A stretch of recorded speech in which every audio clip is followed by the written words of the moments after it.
세상에는 겉으로 보면 진짜와 똑같은 그런 것인데 그 가치와 내면을 볼 때 이제 본질과 가치가 전혀 다른 그런 것을 볼 수가 있습니다. 제가 베트남에 갔을 때 이제 사이공 스퀘어라는 곳에 간 적이 있습니다. 백화점도 아니고 시장도 아닌 그런 곳이었는데 거기에 가보니까 세계의 모든 명품을 다 모아놨습니다. 프라다, 또 루비통, 또 에스카다, 이런 여러 명품들이 다 모여 있었습니다. 그런데 이 가격은 보니까 명품은 명품인데 가격은 명품 가격의 100분의 1도 안 됩니다. 한 7, 8천만 원 하는 시계가 10만 원밖에 안 해요. 근데 겉으로 보면 똑같습니다. 진짜 명품이 아니라 명품을 이미테이션한 짝퉁 모조품이었습니다. 심지어는 어떤 가방 같은 경우에는 명품과 똑같은 재료를 써서 만든 그런 가방들도 있었습니다. 일반인이 보면은 명품이나 똑같습니다. 심지어 가방들은 명품 재료와 똑같은 재료를 사용해서 만들어졌기 때문에 명품과 비교해 볼 때도 조금도 손색이 없는 그런 가방을 볼 수가 있었습니다.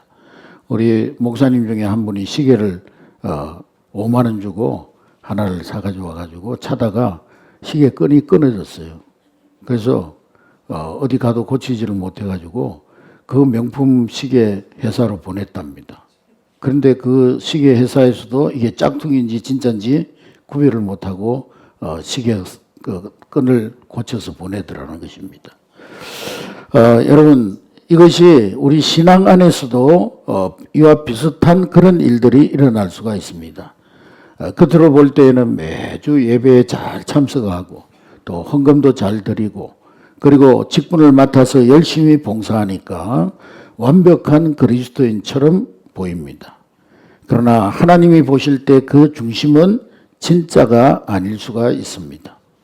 오늘 본문에 보면은 바울이 아그리빠 왕이라고 하는 사람에게 복음을 전하는데 이 아그리빠 왕이 바울의 복음을 듣고 나서 하는 말이 오늘 본문의 말씀입니다. 우리 본문의 말씀 다시 한번 읽겠습니다. 시작. 아그리빠가 바울에게 이르되 네가 적은 말로 나를 권하여 그리스도인이 되게 하려 하는도다. 이 성경의 킴 제임스 버전에 보면은 네가 나를 권하여 거의 그리스도인이 되게 하려 하는도다. 그렇게 번역이 되어져 있습니다.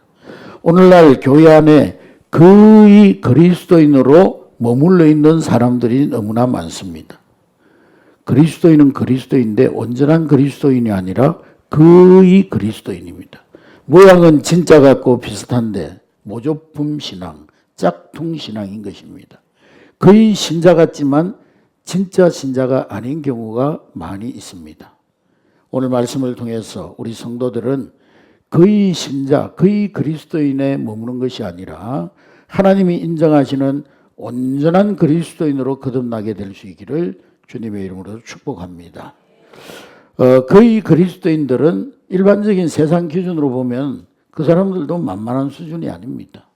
교회 안에서 본이 될 만한 그런 종교적인 엘리트들이 많이 있습니다. 이들은 남에게 해를 끼치지도 않고 그런 정직함이 있고 또 주일 성수도 잘하고 그리고 11조도 빼먹지 않으며 성경을 통독하고 또 가끔 금식도 합니다. 사람들은 이 정도면은 훌륭한 크리스찬이 아니냐고 생각합니다. 때로는 그러한 사람들을 가리켜서 성자라고 그렇게 부르기도 합니다. 그리고 교회는 그들을 믿음 좋은 신실한 하나님의 사람으로 생각을 합니다. 그러나 성경은 단호하게 우리에게 말씀하고 있습니다. 그러한 겉모습을 갖추었다 할지라도 그것은 기독교의 예의 바른 겉껍데기일 뿐 겉모양만으로는 아직 온전한 그리스도인이 아니다는 것입니다. 왜 그렇습니까? 무엇이 부족하기 때문에 그런 것입니까? 18세기 영국의 부흥사였던 존 웨슬레 목사님, 우리 교단의 교부와도 같은 요한 웨슬레 목사님이 계신데 이분이 1735년에 청년 존 웨슬레는 영국 성공회에 촉망받는 엘리트 신부였습니다. 인생의 모든 안락함을 다 버리고 영국에서 편안하게 살아갈 수도 있는데 자신의 모든 안락한 삶을 버리고 미국 조지아주에 있는 인디언들에게 복음을 전하기 위해서 선교사로 떠났습니다. 선교선에 몸을 싣고 가는데 정말 자신의 목숨까지라도 내놓는 그런 아주 엄청난 종교적 열심이 있었습니다. 그런데 미국으로 가던 중 대서양에서 그 배가 큰 풍랑을 만나게 됩니다. 배의 돛이 다 부서지고 배가 금방 파손할 위기에 이르렀습니다. 배 안에 막 온통 비명소리가 들려오고 살려달라고 그렇게 비명소리가 터져 나오는데 존 웨슬레도 역시 극심한 죽음에 대한 두려움에 공포에 떨고 있었습니다. 내면에 평안이 없었던 것이죠. 그런데 배 한편에 어떤 무리들이 전혀 두려움이 없이 기쁨에 찬 그런 모습으로 평안하게 찬송을 부르는 무리들이 있었습니다. 그들은 바로 모라비안 교도들이었습니다. 그들은 그 폭풍우 가운데 배가 뒤집힐 정도 지경인데도 편안한 모습으로 전혀 두려움이 없는 기쁨으로 가득 찬 그런 모습으로 찬송을 부르고 있는 것입니다. 웨슬레는 큰 충격을 받고 그들에게 물어봤습니다. 당신들은 죽음이 두렵지 않습니까? 예, 우리는 두렵지 않습니다. 이 폭풍우 가운데도 주님이 우리와 함께 하시고 혹 이 배가 파손되어 가라앉는다 할지라도 바다 속으로 침몰한다 할지라도 주님은 우리의 영혼을 천국으로 인도해 주실 것입니다. 그러므로 우리는 전혀 두렵지 않습니다. 그런데 웨슬레 씨, 당신은 예수 그리스도를 아십니까? 그러자 웨슬레는 목사고 선교사니까 얼마나 잘 알겠어요. 자기가 머릿속으로 생각하는 교리적인 대답을 합니다. 예, 그분이 세상의 구주가 되십니다. 그러자 모라비안 교도가 이 웨슬레의 눈을 뚫어지게 바라보면서 결정적인 질문을 합니다. 예, 예수님이 세상의 구원자라면 그렇다면 그분이 당신 개인을 구원하셨다는 것을 당신은 알고 계십니까? 그렇게 물었다는 것입니다. 요한 웨슬레 목사님은 훗날에 그의 일기에 그렇게 적었습니다. 그때 나는 예라고 대답했지만 그러나 그것은 공허한 고백에 불과했다. 나는 선교사로 살았지만 정작 내 영혼은 거듭나지 못한 상태였다. 영국의 대부흥을 이끌었던 요한 웨슬레 목사님조차도 선교지에 갈 때까지는 외적인 경건만 가득한 자신은 모조품 신자, 거의 그리스도인이었음을 고백했던 것입니다. 1912년도에 세계 최대의 호화 여객선인 타이타닉호가 빙산에 부딪혀서 가라앉았을 때 그 배 안에는 그 배 안에는 당시의 최고의 부자들과 귀족들 그리고 평소에 매주 교회에 출석하면서 헌금을 아끼지 않았던 신사숙녀들이 가득 그 배에 타고 있었습니다. 평소에 그들은 아주 종교적으로 수준 높은 종교적인 도덕성과 교양을 자랑했던 그런 사람들이었습니다.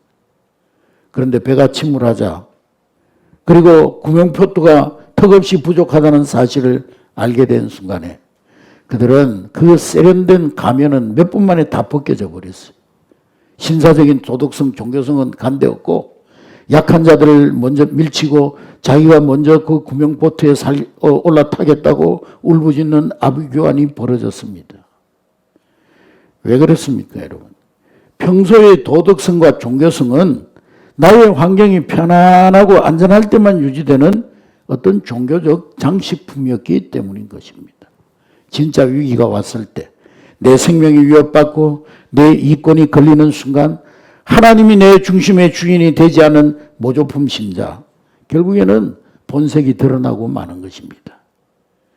껍데기 신앙으로는 인생의 폭풍우를 견뎌내지 못하는 것입니다. 사랑하는 성도 여러분, 모조품 신자에게 없는 결정적인 한 가지가 뭘까요? 그것은 자신의 내면이 철저한 파산에 이르렀다는 자각과 예수 그리스도를 향한 전적인 신뢰가 없는 것입니다. 여러분, 우리는 모두가 다 하나님 앞에서 영적 파산자들입니다. 의인은 없나니 하나도 없다 말씀하셨습니다. 그런데 모조품 신자들은 자기 힘으로 착하게 살 수 있다고 생각하고 심지어 자기 의로 종교적 바벨탑을 쌓습니다. 그래서 마음 깊은 곳에는 십자가가 필요 없어요. 내가 꽤 괜찮은 사람이지. 이 정도면 내가 그래도 교회 안에서 수준 높은 신앙인이지. 그렇게 스스로를 믿고 있습니다. 그러나 온전한 그리스도인들은 내 도덕성으로는, 내 종교적 열심으로는 내 죄의 문제를 해결할 수 없습니다. 나는 예수 그리스도의 보혈의 피가 아니고서는 단 1분 1초도 살 수 없는 비참한 죄인입니다. 이 고백 위에 나를 던져서 십자가의 주님을 온전히 신뢰하는 사람이 온전한 그리스도인인 것입니다. 바울은 총독 베스도 앞에서 재판을 받다가 아그리빠 왕 앞에서도 자신의 신앙을 전가합니다. 내가 다메섹 도상에서 예수 그리스도를 만났고 그리고 부활한 주님에 대해서 증거하고 복음의 진리를 담대하게 아그리빠 왕에게 전했습니다. 이 아그리빠 왕 2세는 유대교의 율법과 선지자들의 말씀, 그 전통을 잘 아는 자였습니다. 그는 복음을 이해할 수 있는 그런 지적 배경을 갖추고 있었지만은 그는 정치적인 권력과 그리고 로마의 눈치를 보는 그런 위치에 있었어요. 그래서 바울의 설교를 듣고 너의 적은 말로 나를 권하여 그의 그리스도인이 되게 하려는구나. 그러면서 그는 그 복음을 믿음으로 받아들인 것이 아니라 체면을 지키기 위한 회피와 비웃음으로 그 복음 앞에 응답했던 것입니다. 그런 복음을 듣고도 결단하지 않고 구원의 문턱에서 멈춰서고 말았던 것입니다. 그는 상당한 성경적인 지식이 있었지만 믿음이 없었습니다. 율법과 선지자의 말씀을 알았지만은 그러나 정작 그리스도를 영접하지는 않았습니다. 복음을 듣기는 들었지만 복음 앞에 자기의 삶을 결단하지 않았습니다. 바울의 설교를 듣고 마음이 움직였을 수 있지만 권력과 체면 때문에 결단을 피했습니다. 그는 구원의 문턱에서 멈춰진 사람. 그는 구원의 문 앞까지 갔지만은 그 구원의 문 안으로 들어가지 못한 사람이었습니다. 이것이 바로 그의 그리스도인, 모조품 그리스도인의 모습인 것입니다. 여러분 오늘 이 시간 우리 자신을 정직하게 돌아보시기 바랍니다. 우리는 주일날 교회 문을 드나들며 종교생활이라는 안락한 의자에 앉아있는 예의 바른 이방인입니까? 아니면 내 중심의 왕자를 예수님께 내어드리고 십자가의 보혈 앞에 엎드린 진짜 온전한 그리스도인입니까? 문턱에 거의 머무는 그런 신앙은 우리를 구원할 수가 없는 것입니다. 껍데기를 깨고 문턱을 넘어 예수 그리스도를 삶의 진짜 주인으로 모시는 그런 온전한 그리스도인이 되시기를 주님의 이름으로 축복합니다. 모조품 신자는요, 외적인 경건과 도덕이라는 완벽한 외피를 입고 있지만 그들은 왜 하나님 나라에 합당하지 못할까요? 그들이 화려한 종교생활의 외벽을 뜯어내면은 그 중심에 중요한 세 가지가 빠져 있기 때문입니다. 오늘 여러분 속에 이 세 가지 본질이 심령 속에 살아 숨쉬고 있는지 거울을 들여다보듯 우리 자신을 들여다보는 정직하게 비추어 보는 이 아침이 될 수 있기를 주의 이름으로 축복합니다. 모조품 신자, 그의 그리스도인은 그 마음 중심에 하나님을 향한 사랑이 없습니다. 하나님을 향한 사랑이 부재합니다. 그들의 종교생활은 하나님을 사랑해서 나오는 자발적인 고백이 아닙니다. 그저 이 생에서 복을 얻기 위해서, 그저 교회 다니면은 복 받고 잘 된다니까, 자식들이 잘 된다니까, 혹은 지옥에 갈까봐 두려워서, 아니면 어려서부터 다녔던 습관과 의무감 때문에 행하는 비즈니스요 거래일 뿐입니다. 그 마음에는 하나님 한 분만으로 기뻐하는 사랑의 불꽃이 싸늘히 식어져 있습니다. 17세기에 그 프랑스 절대군주였던 루이 14세라는 분이 계신데 이분은 정기적으로 교회에 나와서 예배를 드리는 독실한 가톨릭 신자였습니다. 그래서 이 루이 14세가 예배 드리러 오면은 그 당시에 많은 귀족들 또 그 당시에 많은 고관들이 왕에게 잘 보이기 위해서 예배당에 참석해서 그 예배당을 가득 채운 것입니다. 근데 어느 주일날 그 왕실 궁전 설교가였던 페넬롱 신부가 그 사람들의 위선적인 종교성을 폭로하기로 결심을 했습니다. 그래서 그날은 왕이 온다는 것을 알리지 않고 이제 주일 예배 시작 전에 예배장 문을 닫고 아무도 들어오지 못하게 한 채 불을 꺼두었습니다. 잠시 후에 루이 14세 왕이 와가지고 성전 문을 열어보니까 성전 안이 텅텅 비어 있는 거예요. 매주 예배에 참석하던 귀족들이 한 사람도 없는 거예요. 오직 설교자 한 사람만 덩그러니 앉아 있는 거예요.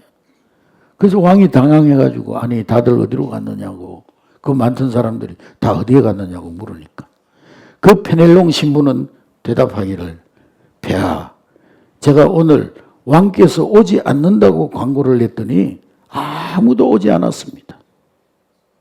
그들은 하나님께 예배하러 온 것이 아니라 폐하에게 눈도장을 찍으러 온 사람들이었습니다.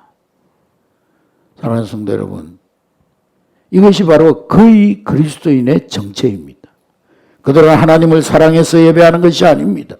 예배를 통해서 얻을 자신의 평판, 자신의 복, 마음의 위안, 이런 우상을 사랑할 뿐인 것입니다. 여러분, 주님을 향한 뜨거운 사랑의 불꽃이 없다면 우리의 모든 종교적 행위는 루이 14세의 텅 빈 왕실 예배당과 다를 바가 전혀 없는 것입니다. 그리고 두 번째로 모조품 신자에게는 이웃을 향한 참된 사랑이 없습니다. 그들도 구제도 하고요, 선도 행하고 자선 사업도 하고 사회 봉사활동도 하지만은 그들이 행하는 구제와 선행은 내 만족이나 또 사람들의 평판이나 혹은 도덕적 우울감에서 나올 때가 많이 있습니다. 나한테 잘해주는 사람, 나와 성향이 맞는 사람뿐만 아니라 나를 박해하고 나에게 상처를 준 원수 같은 이웃까지도 예수님의 심장으로 품고 사랑하는 그런 초자연적 사랑이 그들에게는 없는 것입니다.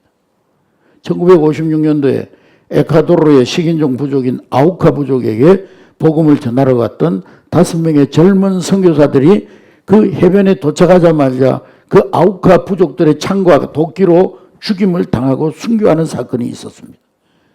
그 중에 젊고 유능했던 짐 엘리엇 선교사가 있었는데, 세상의 기준으로 보면, 거의 그리스도인의 기준으로 보면 이 부족은 하나님께 징벌을 받아 마땅한 원수였습니다. 교양 있는 도덕성은 결코 그들을 품을 수가 없습니다. 그런데 짐 엘리엇의 아내였던 엘리자베스 엘리엇은 어린 딸을 품에 안고 자기의 남편을 죽인 그 아우카 부족의 마을로 걸어 들어갔습니다. 그리고는 수년간 동안 그들의 마음을 상처를 치료해주고 그들에게 글을 가르쳐주고 또 남편이 그들에게 전하려고 했던 예수님의 사랑을 온몸으로 보여주었습니다. 훗날 그 아우카 부족의 추장이 물었습니다. 당신은 왜 우리를 위해서 이렇게 고생을 하는 겁니까? 우리가 당신의 남편을 죽였는데 우리는 당신에게 원수와 같은 사람 부족들인데 어떻게 이렇게 고생하면서 우리를 위해서 헌신할 수가 있습니까? 그랬더니 이 엘리자베스 엘리엇이 대답하기를, 내 남편이 당신들에게 전하려 했던 하나님이 바로 이런 분이시기 때문입니다. 그렇게 대답했다는 것입니다. 그분은 우리를 너무 사랑하셔서 자기의 목숨까지 우리에게 주셨습니다. 그렇게 이야기했다는 것입니다. 결국 남편을 찔러 죽였던 추장과 그 아우쿠 부족들은 통곡하며 예수 그리스도를 영접하고 그 부족에서 목사도 나오고 장로도 나오고 부족이 완전히 복음화되는 기적적인 역사가 일어났던 것입니다. 할렐루야. 이것이 바로 온전한 그리스도인에게 나타나는 초자연적인 사랑인 것입니다. 내 교양과 내 인격으로 쥐어짜는 내 친절이 아닙니다. 내 안에 계신 예수 그리스도의 십자가의 사랑이 원수까지도 녹여버리는 사랑인 것입니다. 내 마음에 들지 않는 사람에게는 여지없이 바닥을 드러내는 사랑이라면 그것은 기독교의 탈을 쓴 인간의 본능일 뿐인 것입니다. 세 번째로 모조품 신자에게는 예수 그리스도를 믿는 구원받을 믿음이 없습니다. 그들은 예수님이 인류의 구세주라는 역사적 지식적 사실에는 동의합니다. 그러나 그 예수님이 바로 나의 비참한 죄 때문에 죽으셨고 그 예수님의 공로로 내가 지금 완전히 어렵다함을 받았다는 이 전인격적인 확신과 성령의 증거가 없는 것입니다. 여전히 내 선행, 내 헌금, 내 직분, 내 사역, 내 행위를 은근히 의지하고 있는 겁니다. 영국의 설교의 황태자라 불리는 찰스 스펄전 목사님이 계신데 이분의 일학 가운데 이분이 경건한 청교도 가정에서 자라나서 성경 지식이 해박하고 매주 성실하게 예배드리던 종교적인 모범생이었습니다. 그런데 그분의 마음 깊은 곳에는 늘 구원의 확신이 없어서 지옥에 대한 공포와 죄책감에 시달렸습니다. 내 의와 내 열심으로는 하나님의 기준에 도달할 수 없었기 때문에 그런 늘 죄책감과 정죄의식에 시달리고 있었습니다.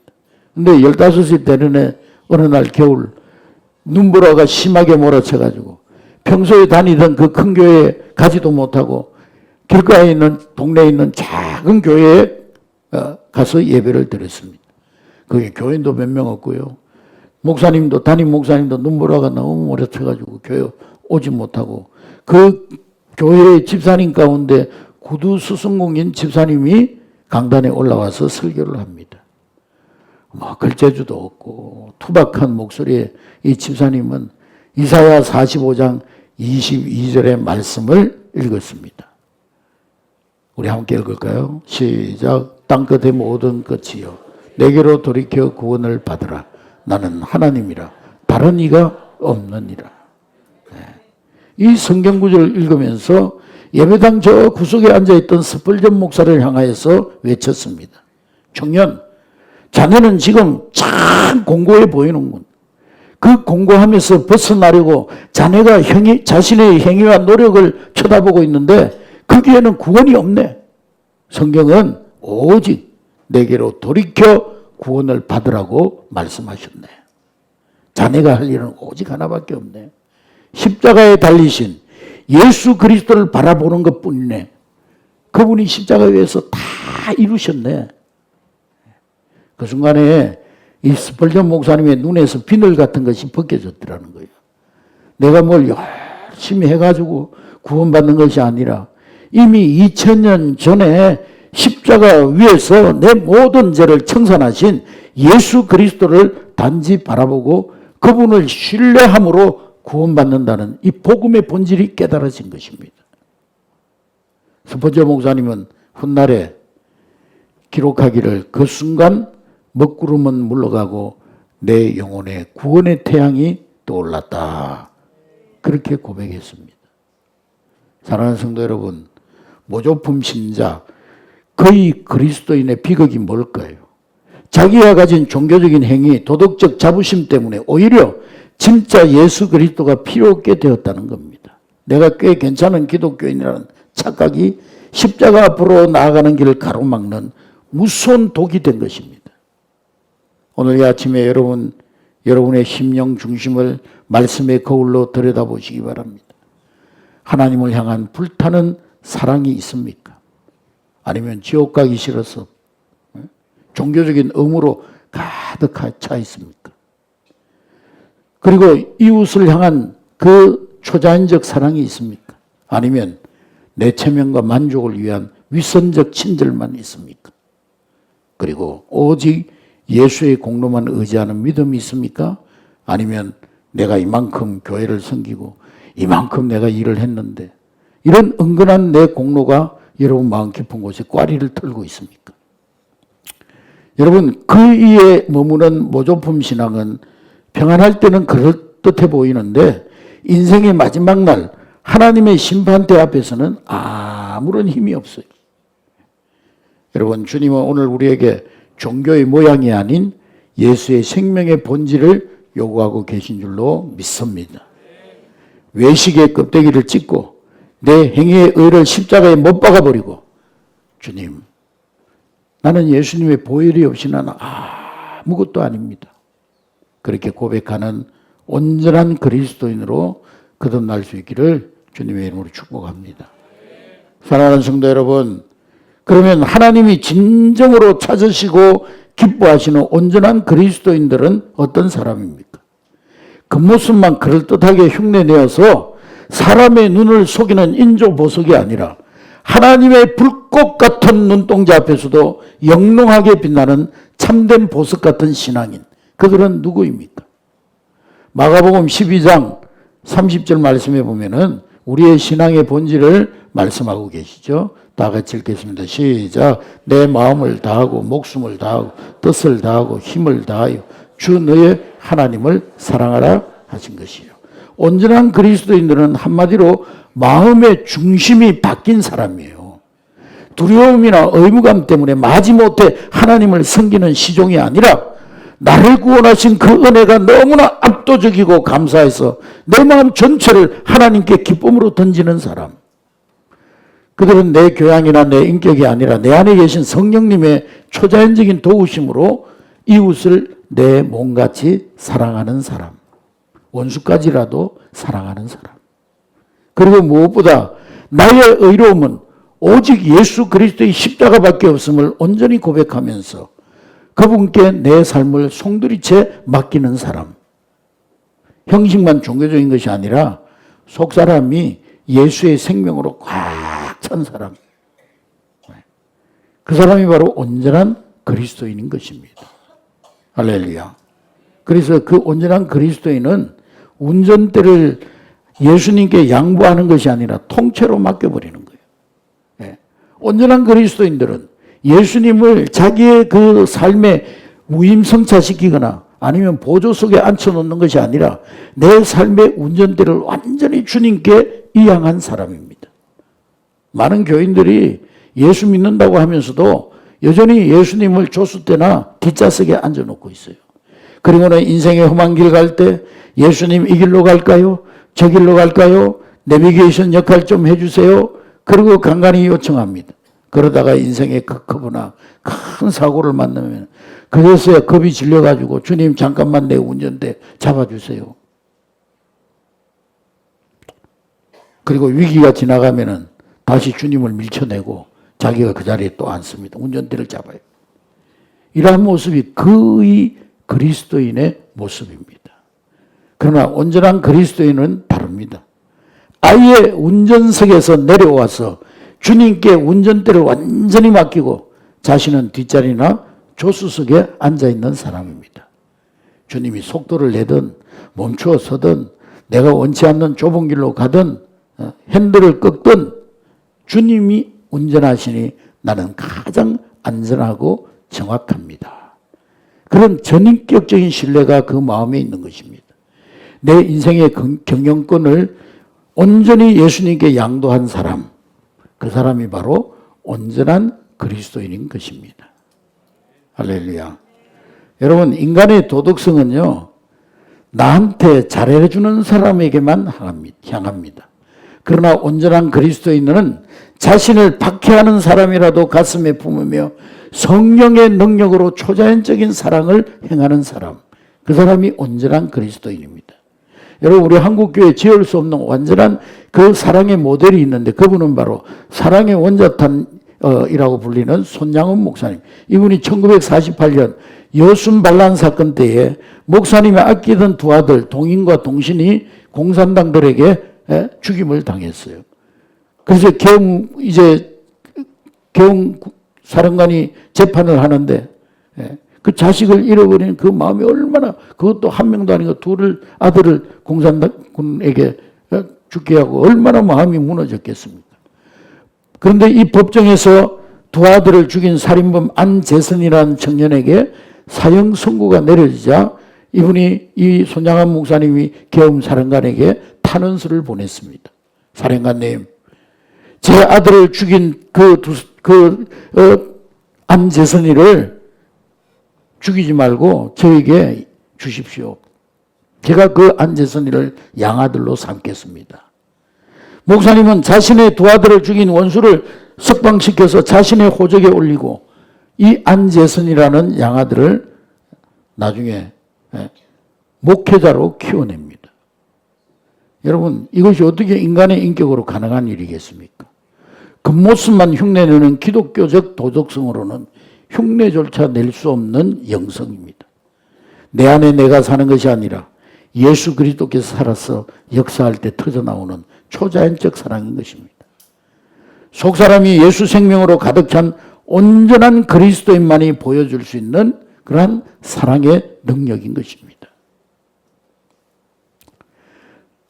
마지막으로 온전한 그리스도인은 죽음 앞에서도 영롱하게 빛나는 참된 보석 같은 신앙을 가지고 있습니다. 여러분, 인조 보석은요, 어두운 곳에서 빛을 내지 못합니다. 망치로 때리면 쉽게 깨져버립니다. 그러나 진짜 보석은 어두움이 깊을수록 그 영롱한 빛을, 광채를 드러냅니다. 로마 시대, 네로 황제 시대에 그 기독교인들을 얼마나 핍박했는지 몰라요. 예수를 부인하지 않는다는 이유로 사자들을 막 수일간 동안 굶겨가지고 그 원형 경기장에 기독교인들을 모아놓고 그 사자밥이 되게 만들었어요. 수많은 관중들이 그 기독교인들이 죽어가는 모습, 사자에게 뜯겨 먹이면서 죽어가는 모습을 보면서 환호성을 지르는데 그 공포의 한복판에서 거의 그리스도인이라면은요, 거기서 다 타협하고, 아이고, 내가 뭐 입으로만 조금 부인하고 이 순간을 모면하면 되지. 마음으로만 믿으면 되지. 굳이 내가 뭐 목숨까지 버려야 되나. 그리고 타협했다면은 순교하지 못했을 것입니다. 그러나 그 불같은 시험대 위에 온전한 그리스도인들이 진짜 광채가 드러났어요. 그 사자밥이 되어가면서도 그 초대교회 성도들은 서로 손에 손을 잡고 부활의 주님을 바라보며 하나님을 향해서 하늘 평안이 가득한 얼굴로 찬송을 부르기 시작합니다. 사자 이빨이 그들의 육체를 찢는 순간에도 그들의 입술에서 나온 것은 원망이 아니라 주님, 내 영혼을 받으시옵소서. 그런 고백이 흘러나왔어요. 이 모습을 본 로마의 군인들, 그리고 로마의 귀족들이 다 큰 충격을 받았습니다. 아니, 저 사람들이 가진 생명이 무엇이길래, 도대체 무엇이길래 저런 고통과 죽음 앞에서도 저토록 당당하고 아름다울 수가 있는가. 결국 그 성도들의 순교의 피가 로마 제국 전체를 복음으로 뒤엎는 그런 도화선이 되었던 것입니다. 사랑하는 성도 여러분, 교회 안에는 교회 마당만 밟고 다니면서 종교라는 정교한 가짜 보석을 목에 걸고 만족하는 사람들이 너무나 많습니다. 나는 예배 잘 드리고 11도도 잘하고 또 윤리도덕적으로도 착하게 살고 뭔가 내가 헌신의 삶을 살지, 이만하면 나는 온전한 그리스도인이야. 스스로 위로하는 이 모조품 신자들이 얼마나 많은지 모릅니다.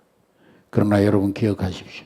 가짜 보석은, 가짜 신앙은 인생의 폭풍우가 불어닥칠 때, 죽음의 문턱 앞에 설 때 아무런 힘없이 깨져버릴 그 껍데기에 불과한 것입니다. 여러분, 주님이 오늘 우리에게 원하시는 것은 종교의 흉내가 아니라 내 삶의 운전대를 온전히 주님께 맡겨드리는 참된 믿음을 원하고 계시는 것입니다. 나를 핍박하는 원수까지라도 가슴에 품는 초자연적인 사랑, 그리고 내 온 마음과 목숨을 뜻을 다해 오직 주님 한 분만으로 만족하는 예수 생명의 능력을 가지기를 원하시는 것입니다. 사도 바울은요, 쇠사슬에 묶여 있으면서도 아그리빠 왕을 향하여서 내가 이 사슬에 묶인 것 외에 당신도 나와 같이 되기를 원합니다. 당당하게 외쳤어요. 어떻게 죄수가 왕을 향해서 이렇게 선포할 수가 있습니까? 바울의 속사람은 인조 보석이 아니라 그 속에 예수의 생명으로 가득 찬 진짜 보석이었기 때문인 것입니다. 여러분, 오늘 이 시간 우리 안에 부끄러운 껍데기를 다 찢어버리시기를 주의 이름으로 축복합니다.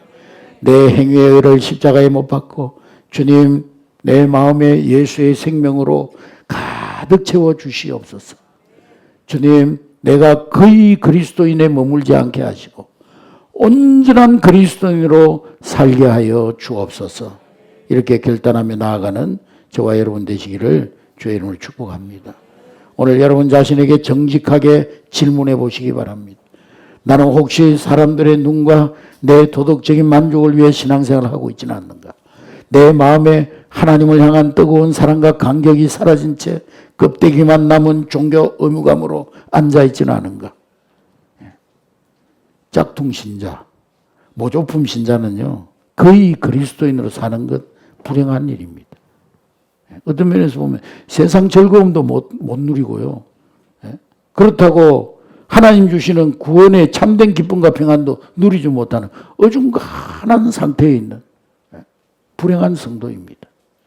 여러분, 하나님은 우리가 거의라는 신앙에 머물기를 원치 아니하십니다. 문턱만 밟고 서 있는 신앙에서 벗어나기를 원하십니다. 나의 온 마음과 삶을 주께 내어드리는 여러분 될 수 있기를 주의 이름으로 축복합니다. 형식주의 잠에서 깨어나서 예수 그리스도의 보혈을 온전히 신뢰함으로 하나님이 인정하시고 하나님이 축복하시는 진짜 그리스도인, 온전한 그리스도인으로 살아가는 저와 여러분 될 수 있기를 주님의 이름으로 축복합니다.